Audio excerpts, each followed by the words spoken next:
Hi, my name is Ivy Sunflower, and I decided to hunker down for Hurricane Milton. I'm a Florida native, born and raised in Miami, and I've been in the Tampa Bay area for about 2.5 years now.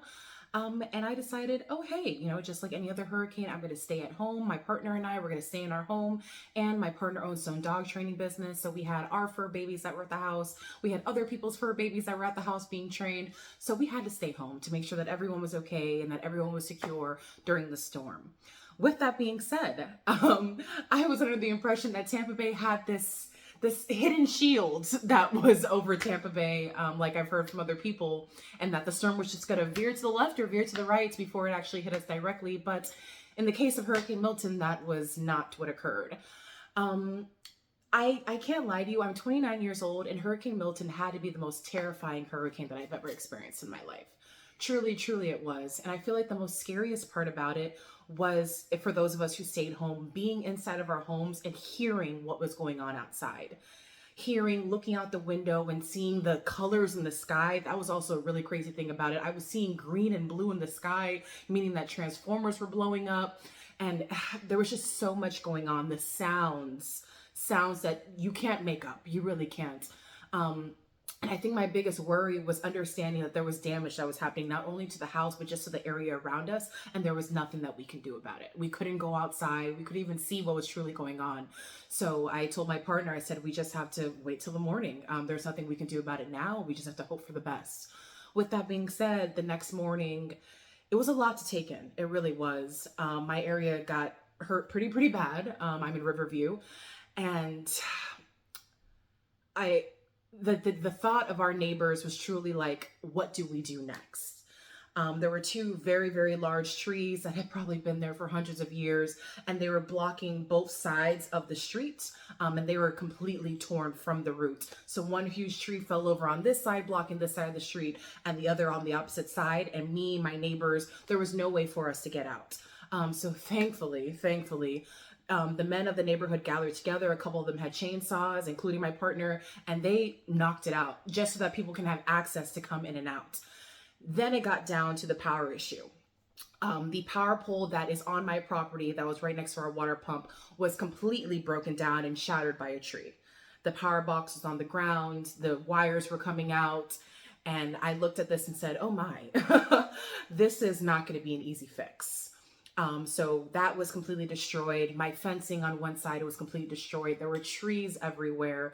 As I mentioned, my boyfriend does own a dog training business, so we had outside kennels just for the dogs to be out there and spend some time outside. Those were completely destroyed.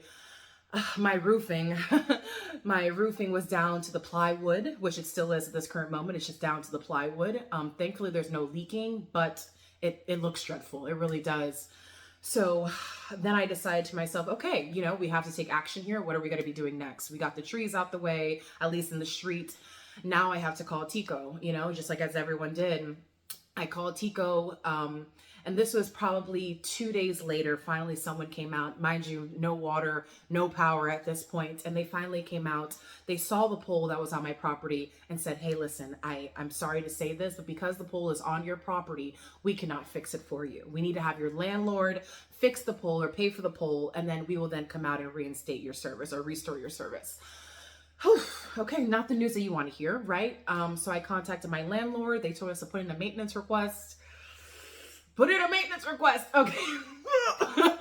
So went ahead and did that right away, and it became the waiting game at that point. I immediately applied for FEMA as soon as it was available for Hurricane Milton to do so, but I could not stay in that area. I could not stay there. My partner could not stay there, and our dogs could not stay there. So we are currently still to this very day in Winter Haven, Florida, at a different location, just so that we can be safe and secure, because I still, to this day, and today is October 30th, I still do not have water or power at my home.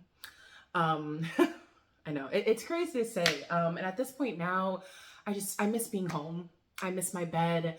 I miss sleeping in my bed. I miss using my shower. And it's really interesting. Like something like this happens and you think to yourself, wow, I did not realize my basic necessities, my basic needs, my basic activities that I do throughout the day, how much you would miss those things. I tell myself I miss walking down the street, walking down my block and walking with our dogs. And I miss going to the local store. I miss going to my local Publix because I haven't been able to do those things in 3 weeks now at this point. Thankfully, I did hear back from FEMA, so they were able to help us out, but we were not put in a hotel. None of those things were able to happen to us. And thankfully, I do have a pole that's being replaced at my home. So I'm hoping that, by this weekend, I could be back home or at least have power at my home and start to restore my life. It's been really difficult. I'm an hour and 15 minutes away from where I was, but I still work where I am.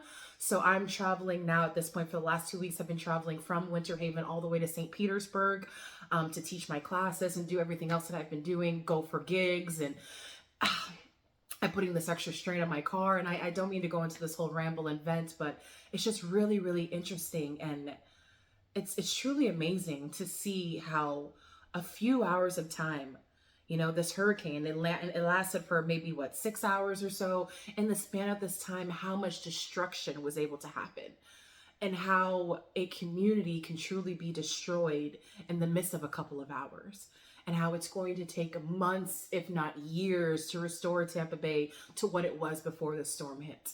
And that's not including anything that happens before that time.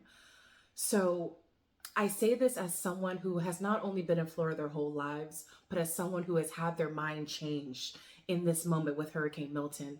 And I say to you to enjoy every moment of life, to enjoy the small things in life, enjoy the moments that you have, enjoy the home that you're in, be comfortable in your home, spend as much time at home as possible to just enjoy your space, enjoy your comfortability, because you truly never know when that can change.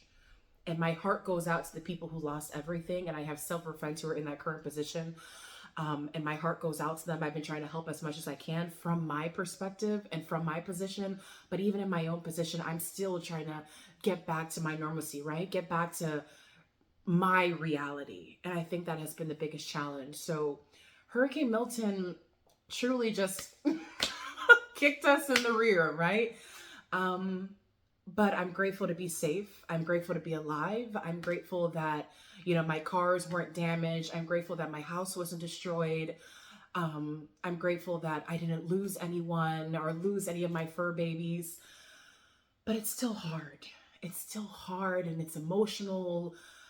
But I'm grateful for the community support, for my neighbors, for my friends who have reached out saying, hey, if there's anything that you need, let me know. If you want us to come out with some chainsaws and cut down some trees and, help you do any of those things, we're more than welcome. So I'm grateful to the Tampa Bay community for helping out as much as they could. And I can't wait for us to restore ourselves. But I do know that when we do, we'll come back stronger. We'll come back healthier. Our walls and our roofs will be stronger than they ever have been. And next time we'll be prepared. Next time we'll understand that, hey, although we're Florida natives and although we've experienced all these storms, we are never truly certain of what's going to happen. So thank you for listening and have a great day. Bye.